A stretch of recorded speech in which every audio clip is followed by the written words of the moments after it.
நீ எதுக்கும் பயப்படாத. பண்ணையார் ஒண்ணுமே பண்ண முடியாது.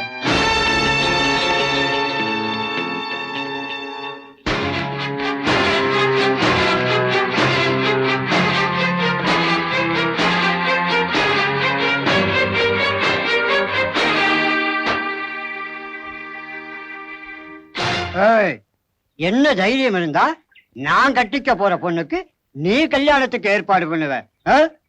இந்த கிராமத்துல எனக்கு தெரியாம ஒரு அணு கூட அசைய முடியாது, தெரியுமா? கை கை என்னடா பாத்துக்கிட்டு சும்மா நிக்கிறீங்க? என்ன பண்ண சொல்றீங்க? இவனை அடிச்சு போட்டு அந்த பொண்ணை இழுத்துக்கிட்டு வாங்கடா.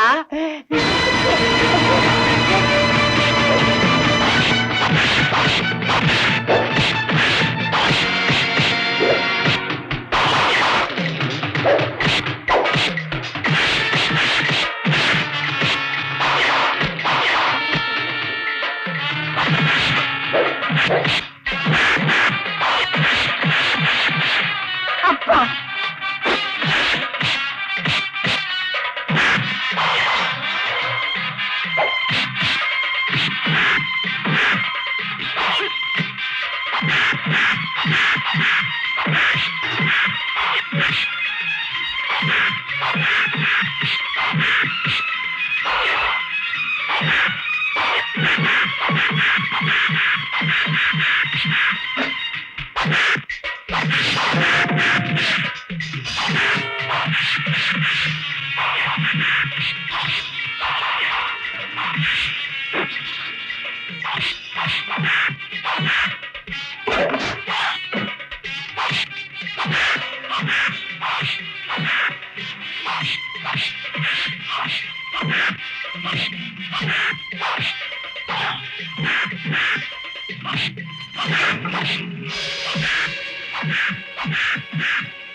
ஏண்டா லலிதாவோட சித்தியை பார்க்க போனீங்க, என்னாச்சு? பொம்பளையா கிராதகி.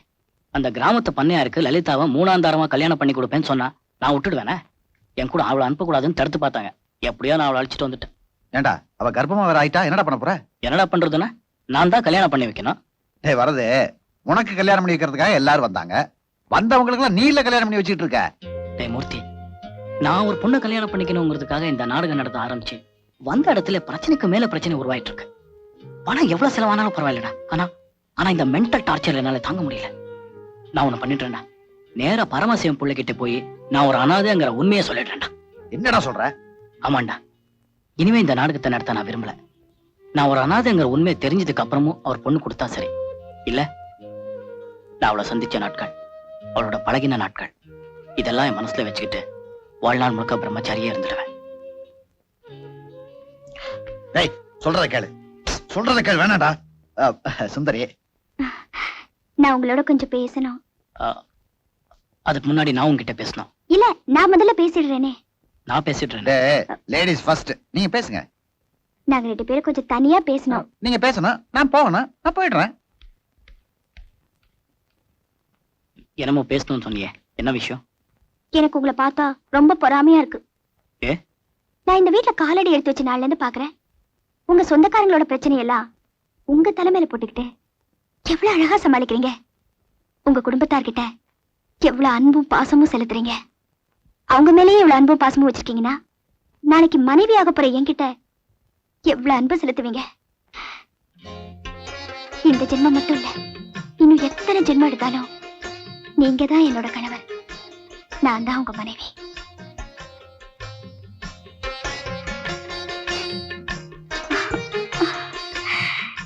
நம்ம கல்யாணத்துக்கு எந்த தடையும் இல்ல. ஏண்டா ஓட்டவாய் உலகநாதா, சுந்தரியும் பரமசிவம் பிள்ளையும் 15 நாளா கிராமத்துல ஆளை காணும். எங்கடா அவங்க? தெரியாது. உலக மகா பொய்யனா இருக்கியே. ஏண்டா கிராமத்துல மாடு கண்ணு போட்டா கூட ஊர் முழுக்க முழுக்க தண்டோரா அடிக்கிற பயணி உனக்கா தெரியாது? சத்தியமே தெரியாது மாரிமுத்து. ஆமா, உன் பொண்ணுக்கு எப்ப கல்யாணம்? அடுத்த வாரம் கண்டிப்பா நீ வந்துரு மாரிமுத்து. ஆ? பொண்ணு உயிரோட இருந்தா தானடா. மாரிமுத்து, அவங்க எங்க இருக்காங்க சொல்லு. 2 நாளைக்கு முன்னாடி தான் பரமசிவா கடிதாசி எழுதியிருந்தாரு. பட்டணத்துல இருக்காரு.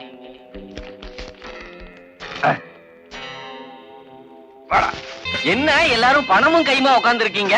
எல்லாரும் சம்பளம் வாங்கிட்டு வந்தோம். சாதாரணமா வேலை செய்யறவங்களுக்கு தான் சம்பளம் கொடுப்பாங்க, உங்களுக்கு எப்படி கொடுத்தாங்க? ஐ சம்மந்தி ஜோக் அடிக்கிறாருப்பா.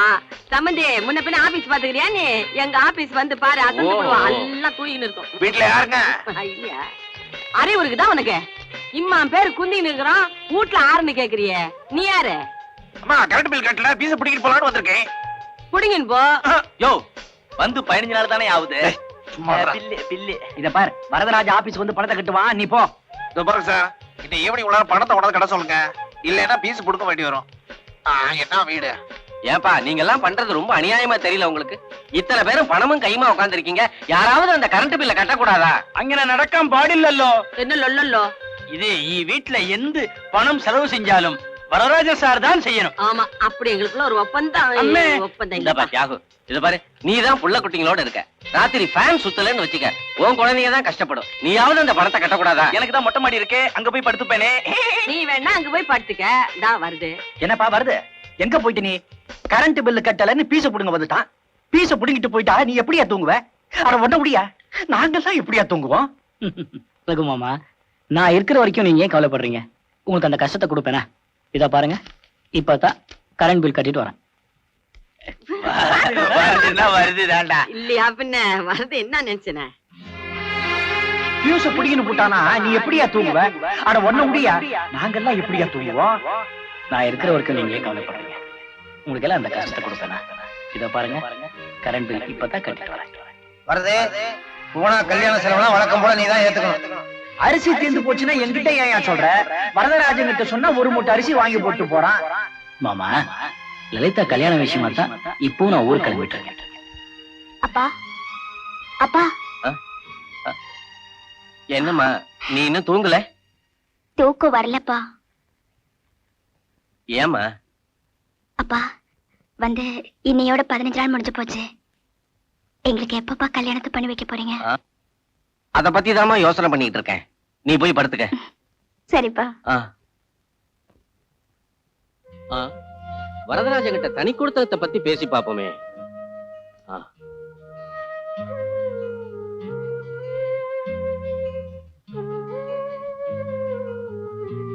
வரதராஜா, வரதராஜா. மாமா, என்ன இந்த நேரத்துல? இல்ல, இந்த கல்யாணத்தை பத்தி நல்லா தெரியும். இன்னையோட 15 நாள் ஆயிடுச்சு. நாளையில இருந்து கல்யாண வேலை எல்லாம் ஆரம்பிக்கணும். அத பத்தி தானே பேச வந்தீங்க? ஆமாப்பா. ஏன்பா வரதராஜா, நான் கேக்குறேன்னு தப்பா நினைக்காத. இவ்வளவு பெரிய குடும்பத்தை பராமரிக்கிறதுக்கு நீ மட்டும் தனியா நின்னு அல்லும் பகலும் பாடுபடுறியே, இது உனக்கு கஷ்டமா தெரியல? வரதராஜா, உன்னை பரமசிவம் புள்ள டெஸ்ட் பண்றாரு. புத்திசாலித்தனமா பதில் சொல்லணும், மாட்டிக்காத. என்ன கேட்டீங்க? கஷ்டமா தெரியலையான்னு கேட்டேன். கஷ்டமா? என் குடும்பத்துக்காக உழைக்கிறதுல கிடைக்கிற சந்தோஷம் எனக்கு வேற எதுலையுமே கிடைக்காது. அதுக்கு இல்லப்பா, நாளைக்கே கல்யாணம் ஆனதுக்கு அப்புறம் சுந்தரி தனி கொடுத்தனம் போகணும்னு ஆசைப்படுறான்னு வச்சுக்க, நீ என்ன பண்ணுவ? விவாகரத்து பண்ணிடுவேன். தனி கொடுத்தனுமா? மூச்சு. அப்படியா? சரிப்பா. ஏதோ ஊட்டி மைசூர் அப்படின்னு ஒரு 2-3 மாசம் போகணும்னு ஆசைப்படுறான்னு வச்சுக்க, அங்க கூட அழைச்சிட்டு போக மாட்டியா?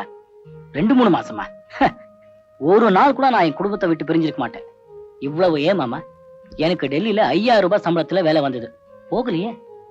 2000 ரூபாய் கிடைச்சாலும் பரவாயில்ல, நான் என் குடும்பத்தோட தான் இருக்கணுங்கிற ஒரே காரணத்தினால தான் அந்த வேலைக்கே போகல. ஆக உன் குடும்பத்தை விட்டு நீ பிரியறதாக இல்ல, அப்படிதானே? ஆமா, இந்த விஷயத்துல சந்தேகமே இல்ல. உங்க பொண்ணு மேல சத்தியமா சொல்றேன், நான் என் குடும்பத்தை விட்டு பிரியவே மாட்டேன். சரிப்பா, நீ தூங்கு. இனிமே எனக்கு எங்க தூக்கம் வரும்? காலையில இருந்து கல்யாண வேலையெல்லாம் பார்க்கணும்ல. வருது, நீ ஜெயிச்சிட்டடா மாமா. மாமா வேணாம் பேபி, சும்மா இரு. ஐயோ மாமா, அடிச்சி நீ அவருக்கு உங்களுக்கு ஒரு விஷயம் தெரியுமா? ராத்திரி 12:30 மணிக்கு எனக்கு என்னையா விஷயம் தெரியணும்? இப்பதான் பரமசிவம் புள்ள வந்து என் கல்யாணத்தை பத்தி பேசிட்டு போனாரு. அப்படியா? ரொம்ப சந்தோஷம். கல்யாண வேலையில பார்க்க வேண்டாமா? தாமரை வரைக்கும் போனோம், வாங்க. தாம்பரமா எதுக்கு? ஐயோ அங்கேதான் சமையல்கார சங்கரா இருக்கா மாமா. ராத்திரி 12:30 மணிக்கு அவனை என்னையா போய் பாக்குறது? எல்லாம் நாளைக்கு காலையில போய் பார்க்கலாம். போய் படியா. அவன் ரொம்ப பிஸியான சமையல்காரன். 4 மணிக்குள்ள போய் பார்த்தா தான் அவனை பிடிக்க முடியும். சொல்றதே கேளியா, நாளைக்கு காலையில பார்க்கலாம். படியா, போயா. சரி மாமா, நீங்க எல்லாம் எனக்கா ரொம்ப கஷ்டப்பட்டு இருக்கீங்க. படுங்க. நான் தாம்பரத்துக்கு போய் சமையல்கார சங்கரனையும் அப்படியே மாமல்லத்துக்கு போய் ஜோசியர் ராமூர்த்தியும் கையோட அழைச்சிட்டு வந்துடுறேன். நீங்க படுங்க.